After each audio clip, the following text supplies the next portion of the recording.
नमस्कार दोस्तों, बात करते हैं आईडीएफसी फर्स्ट बैंक लिमिटेड की। ₹51.10 का स्टॉक है और 6.3 मिलियन शेयर्स कल के दिन में ट्रेड हुए थे।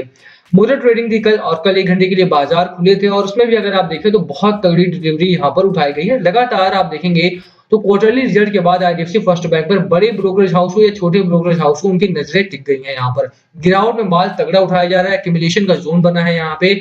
आईसीआईसीआई डायरेक्ट से लेकर के चंदन तपड़िया साहब और प्रभुदास श्रीधर साहब की तरफ से भी बाय कॉल्स यहाँ पर आए हैं। सबके टारगेट्स की बात करेंगे एक एक करके। यहाँ पर बात करेंगे चार्ट पैटर्न की कि चार्ट आपका जहां पर लैग करता हुआ दिखाई देता है, वहीं पर एक्यूमुलेशन में इतनी भारी भरकम डिलीवरी कैसे उठाई जा रही है। क्या आपको भी खरीदारी करनी है यहाँ पे, किस लेवल पर खरीदारी करें, कहां तक होना चाहिए आपका टारगेट, दोनों ही चीजों के बारे में बात करेंगे और कितना टाइम आपको होल्ड करना पड़ेगा, टाइम पीरियड क्या होना चाहिए ये भी बताएंगे यहाँ पर इस वीडियो में। चलिए शुरू करते हैं, बट उससे पहले अगर आप चैनल पे नए हो तो प्लीज चैनल को कर दो subscribe and hit the bell icon ताकि आपको नोटिफिकेशन मिल सके। चलिए शुरू करते हैं।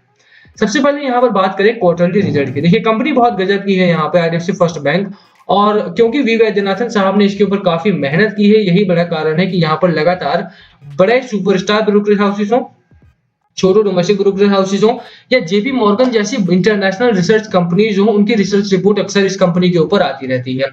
वी वैद्यनाथन साहब ने कैपिटल फर्स्ट से लेकर के आज तक आईडीएफसी फर्स्ट बैंक तक काफी मेहनत की है कंपनी में, और यही कंपनी है जिन्होंने इन्वेस्टर्स के मन में भी एक उम्मीद जताई है कि ये कंपनी वो कंपनी बन सकती है जिसकी स्टोरीज पब्लिश होती है। ठीक है, जिस तरह से एचडीएफसी बैंक को 1996, 1997, 8 में जिन लोगों ने खरीदा वो आज करोड़पति बन गए हैं, वैसा ही माना जा रहा है कि आईडीएफसी फर्स्ट बैंक में भी ऐसी ही स्टोरीज पब्लिश होना शुरू होंगी। तो क्या ये कंपनी वैसी है? शॉर्ट टर्म में क्या हो टारगेट, उसकी बात करते हैं। सबसे पहले क्वार्टरली रिजल्ट पर नजर डालें तो देखिए कंपनी ने इस क्वार्टर में 4,830 करोड़ का रेवेन्यू जनरेट किया कंपेयर टू लास्ट क्वार्टर। ठीक है, स्टेबल कंपनी है अभी भी।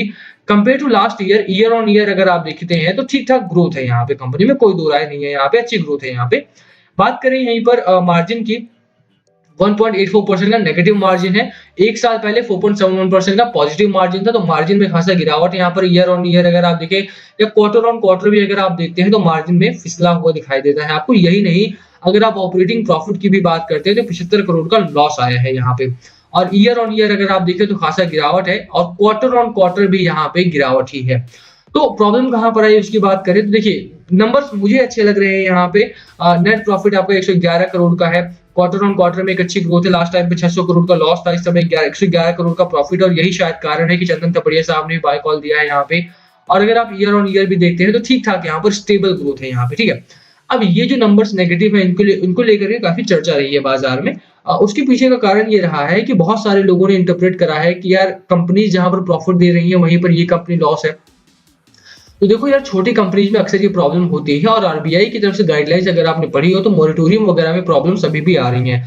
कंपनी के पास, आईडीएफसी फर्स्ट बैंक के पास पर्याप्त कैश फ्लो तो है टू पे देयर डेट, बट जो इनके पास डेट है, जो इनको आना है, इनके पास जो इंटरेस्ट पेमेंट आनी है, ईएमआई वगैरह आनी है, वो अभी नहीं आ पा रही है पूरी तरह से, और यही बड़ा कारण है कि कंपनी का जो ऑपरेटिंग प्रॉफिट है वो लॉस में जा रहा है, वहीं पर नेट प्रॉफिट आपका पॉजिटिव है। तो कहीं ना कहीं कंपनी फंडामेंटली काफी अच्छा ग्रो कर रही है, फाइनेंशियली काफी ठीक है कंपनी, इसमें कोई दो राय नहीं है। खरीदारी करने की सलाह इसीलिए शायद यहाँ पर लगातार आ रही है। यही नहीं, अगर आप देखते हैं तो कहीं ना कहीं एफआईआई की सब्सटैंशियल शेयर होल्डिंग कंपनी में है। 15% के आसपास के शेयर होल्डिंग एफआईआई ने होल्ड की है यहाँ पे।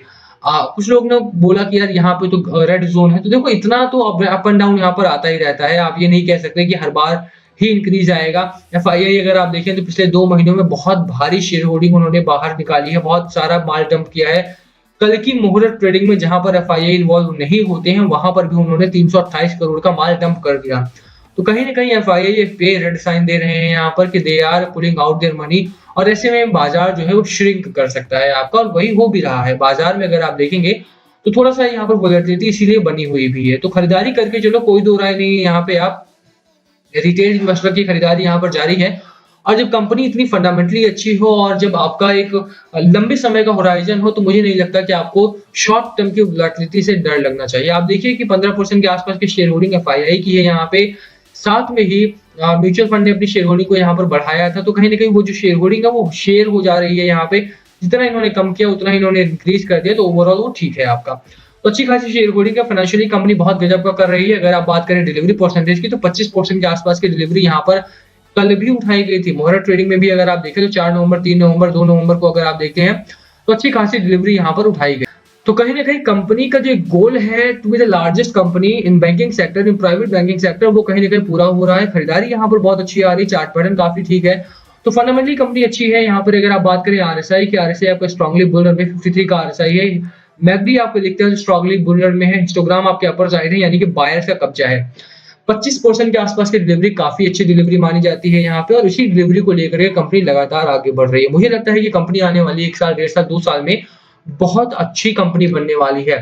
थोड़ा लंबा समय वेट करना पड़ेगा आपको, और वो किसी भी कंपनी में वेट करना पड़ेगा। ऐसा नहीं है कि कोई बड़ी कंपनी आई और लगातार ही वो करोड़पति बना दिया इन्वेस्टर्स को, नहीं। आपको वेट करना पड़ेगा, 1 साल, 2 साल, 3 साल आपको वेट करना पड़ सकता है। अगर आईडीएफसी फर्स्ट बैंक में आप 2 साल, 3 साल, 4 साल रुक सकते हैं, तो ये कंपनी आपको बहुत अच्छा मुनाफा दे सकती है, क्योंकि जो ग्रोथ पैटर्न है, जो रिटेल लोन बुक ग्रोथ है आपकी, वो बहुत गजब की है यहाँ पे। साथ ही साथ कॉर्पोरेट लोन बुक ग्रोथ भी काफी गजब की है। आईडीएफसी फर्स्ट बैंक की जो गिरावट का बड़ा कारण था, जो यहाँ से फिसलने का बड़ा कारण था, वो वोडाफोन आइडिया था, क्योंकि वोडाफोन आइडिया जब डिमाइज होने वाला था, उनको बहुत तगड़ा लोन दे रखा है आईडीएफसी फर्स्ट बैंक ने, बहुत बड़ा एक्सपोजर है इनका, और जब उन्होंने बोला कि that we are not able to pay the loans, तो उस समय पर प्रॉब्लम हुई थी, और उस समय पर स्टॉक में काफी भारी गिरावट आई थी। माना जा रहा था कि कंपनी पीएनबी बैंक बन जाएगी, पंजाब नेशनल बैंक की तरह लोअर सर्किट लगाएगी, 18 रुपए 15 रुपए के आसपास आ जाएगी, यस बैंक बन जाएगी। बट ऐसा हुआ नहीं, क्योंकि कंपनी फंडामेंटली अभी भी स्ट्रांग है, और गवर्नमेंट इस समय इंटरफेरेंस बहुत कर रही है।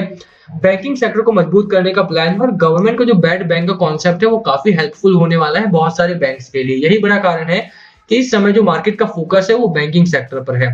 मेटल्स निकल गया, पावर निकल गया, अभी बैंकिंग आर इन फोकस, और यहाँ पर आपका पैसा बनेगा। तो मुझे लगता है कि यहीं पर आपको खरीदारी भी करनी चाहिए। Let me mark that number की कहां पर आपको खरीदारी करनी है और कहां पर आपका पैसा बनेगा। 47 के आसपास का आपका पहला सपोर्ट होना चाहिए, और पहला जो टारगेट है वो 61 का है आपका, ठीक है।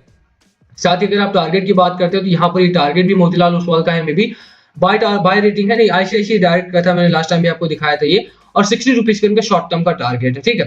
तो 60 रुपीज का टारगेट लेकर के आप शॉर्ट टर्म के लिए बने रहो बाजार में। इस समय मार्केट का मूड अच्छा है, और आईसीआईसीआई डायरेक्ट ने भारी खरीदारी यहाँ पर की थी, और उसके बाद ही यहाँ पर खरीदारी करने के लिए बाय कॉल भी दिया था। तो ओवरऑल 61 का मेरा टारगेट है। सेकंड टारगेट है अराउंड 70 रुपीज के आसपास का।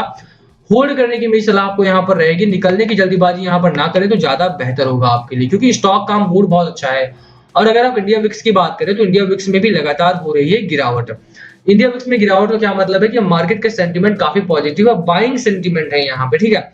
जब इंडिया विक्स रेड जोन में रहता है, इसका साफ मतलब होता है कि लोग तगड़ी खरीदारी कर रहे हैं, और खरीदारी ही आपको भी करनी है, क्योंकि मार्केट जब बुल रन में है, ऐसे में छोटे मोटे प्रॉफिट बुक करके आपको फायदा नहीं है, ठीक है। तो होल्ड करते हो तो आपको बड़ा प्रॉफिट मिलेगा, छोटे मोटे प्रॉफिट लेकर के आप घर जाते हो, तो वहां पर स्टॉक बढ़ेगा तो आपको पछतावा होगा कि क्यों हमने बेच दिया। इसीलिए आईडीएफसी फर्स्ट बैंक में खरीदारी करो, 70 के आसपास तक होल्ड करो, फंडामेंटल चेक करो दोबारा से, मैनेजमेंट को चेक करो दोबारा से, और उसके बाद होल्ड करना है या बेचना है, तब डिसाइड करके तब उसमें कोई दूसरा प्लान करना, ठीक है। खरीदारी करने की मेरी सलाह रहेगी, चार्ट अच्छा है, फंडामेंटली कंपनी बहुत अच्छी है, क्वार्टरली रिजल्ट अच्छे आए हैं यहाँ पे।